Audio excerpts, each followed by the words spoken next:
Chapter 15 of Christianity in the Apostolic Age. Christianity in the Apostolic Age by George Purves. 4. Judaic Christianity after the Council. 167.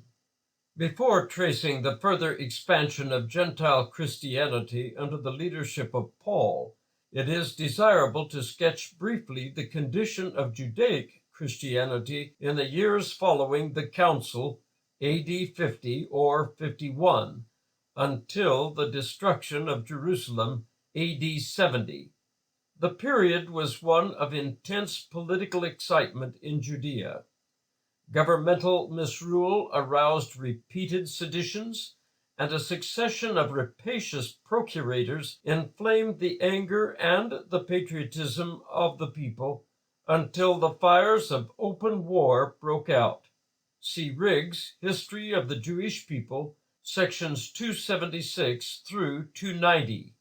It is natural to suppose that such a period of violent civil agitation was not without its effect upon the disciples individually and upon the progress of the church.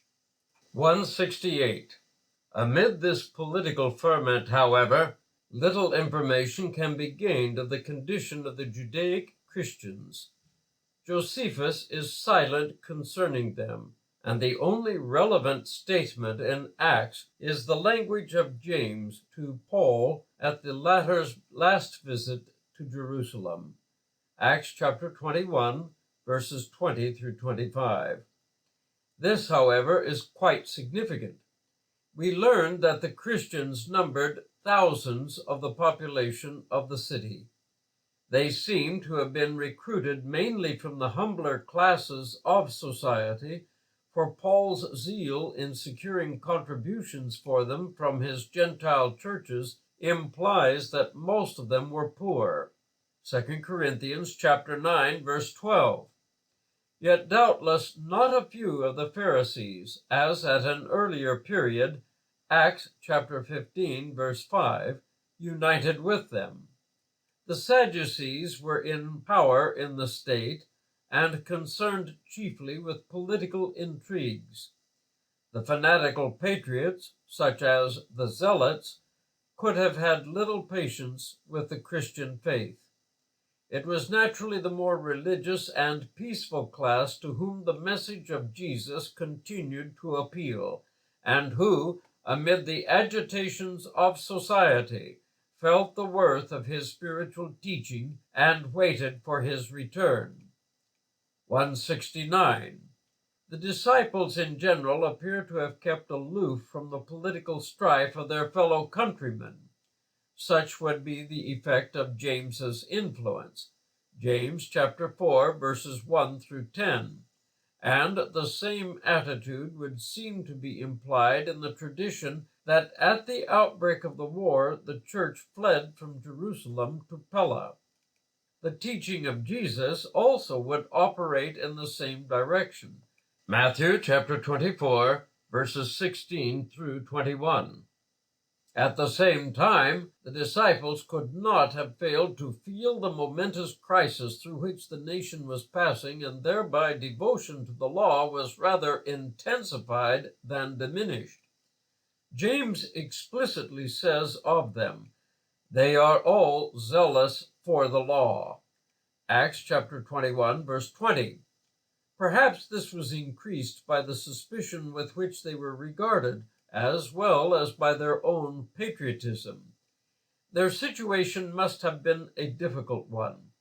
While the perils which beset the state may have aided, as times of distress often have, the progress of the faith, the disciples must have been sorely distraught by the contending claims of the old patriotism and the new belief.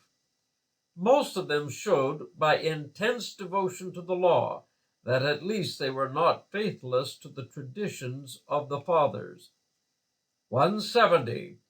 Moreover, James's words show that the Judaic disciples were not all of one mind with respect to the Christianity which was spreading among the Gentiles. especially had misrepresentations about Paul circulated among them. Acts chapter 21, verse 21. The misunderstanding was not shared by James and the leaders. Chapter 21, verse 24. They abode by the decision of the council. Chapter 21, verse 25. Recognized the liberty of Gentiles and assumed that Jews would observe the law. But many believed that Paul was teaching Jews that they ought not to follow the national customs. Chapter 21, verse 21. And the prejudice against him was shared by the non-Christian Jews. The opposition of the latter to his work among the Gentiles, compare 1 Thessalonians chapter 2, verses 14 through 16, increased, we may believe, their hostility to the Judaic Christians, and made the latter in turn more sensitive about the reports which were circulated of him. Hence it is not difficult to believe that, as his epistles testify, the Judaizing party did not cease after the council to propagate their views. He was the special object of their aversion, and against him and his work they instituted a widespread campaign at home and abroad. We shall meet with them again and again in following his labors. They misrepresented him to his Gentile converts as they did to the Jerusalem church. We are here concerned with them, however, only in their relation to Judaic Christianity. The situation of the latter discloses the conditions out of which the activity of the Judaizers arose, and by which it was fostered. It is plain that diverse opinions and tendencies existed among the disciples in Judea, ranging from James, with his spiritual interpretation of the law and his cordial appreciation of the work among the Gentiles, through many grades of more or less adequate comprehension of the relation of the old to the new, down to nominally Christian Jews who saw in Christianity only a new method of extending Judaism, and it is plain also that these varieties of opinion ensured the ultimate division of Judaic Christianity according as it followed the logic of the faith or the prejudice of national tradition. 171. Apart from the narrative of the Acts, only two events have been preserved from this period of Judaic Christianity. One is the death of James, of which an account has already been given, section 130.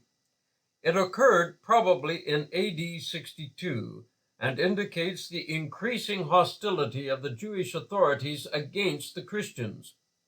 When this devout son of the law, who, although a Christian, was honored for piety alike by believer and unbeliever, fell before the hatred of the Sadduceic high priest, it was made evident that even a purely Jewish Christianity could not continue long to exist within the limits of Judaism, and that the separation of the disciples from their Hebrew countrymen was steadily advancing in spite of their zeal for the law.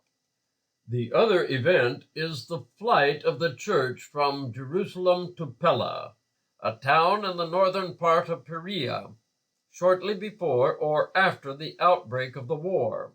Eusebius, Historia Ecclesiastica, Book 3, Section 5, Epiphanius de Pond et Mens 15.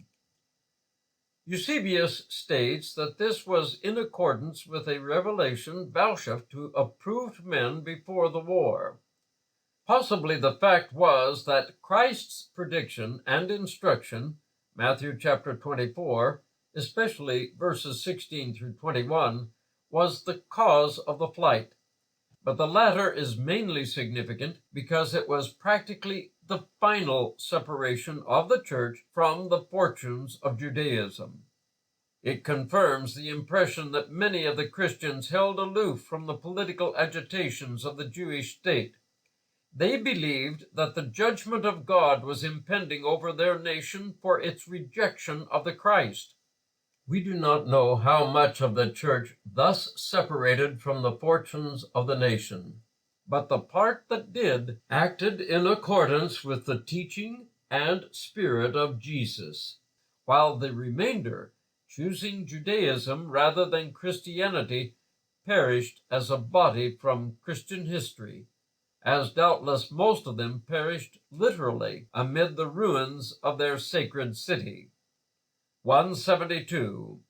It is not surprising that, under these circumstances, Judaic Christianity remained theologically unprogressive, and that there was even a danger of the disciples lapsing from the faith as the refusal of Judaism to accept their Messiah became more and more evident. This is illustrated by the Epistle to the Hebrews. The writer furnishes a profound exposition of Christianity from the Jewish point of view. He gave the true consolation for the Hebrew believer as he saw himself excluded from the revered ritual and the latter plainly doomed to utter overthrow. But it is also clear that the views of the author were not current among the Christians of Judea, so that while the epistle registers an immense advance in its conception of the relation of Christianity to Judaism, it does not indicate that this advance was shared by those to whom it was addressed. On the contrary, while confident of their faith, chapter 6, verses 9, 10, chapter 10, verses 35 through 39, the author reproves them for their immaturity and for not realizing the truth which he set forth, chapter 1, verses 1 through 4, chapter 4, verse 1, chapter 5, verses 12 through 14, chapter 6, verse 8. The positive teaching of this epistle can be properly appreciated only after the work of Paul has been described. For the present, we merely note its disclosures of the temptations and difficulties of its readers.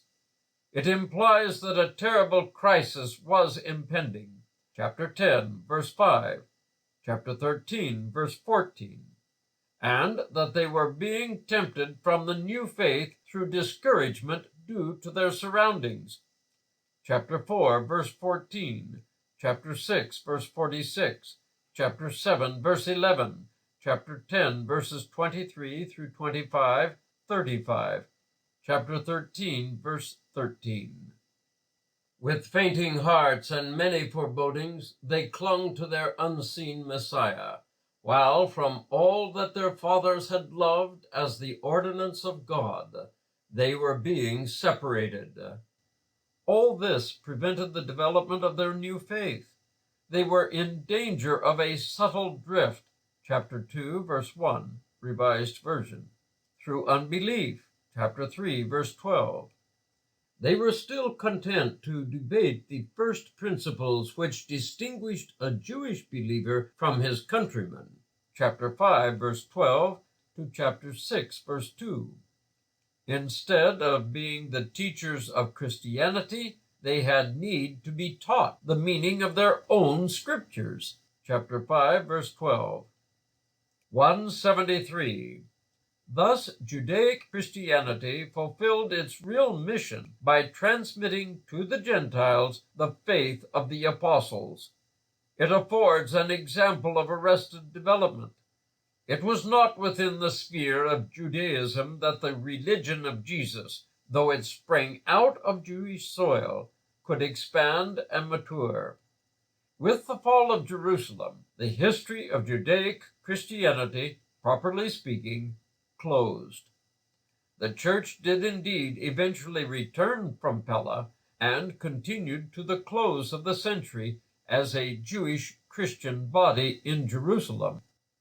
We are informed, Eusebius, Historia Ecclesiastica, Book 3, Section 11, that Simeon, a cousin of Jesus, was elected its chief official. But the Church of Jerusalem was now shorn of all importance. Christianity had found new centers elsewhere. Many of the Jewish Christians united with Gentile churches, Others dwindled into narrow dissenting sects. Judaic Christianity, as a separate unity and power, had run its course. The further history of the relation of Judaism to Christianity is a part of the developing and expanding faith which we shall review after we have followed the creative ministry of Paul. End of chapter 15.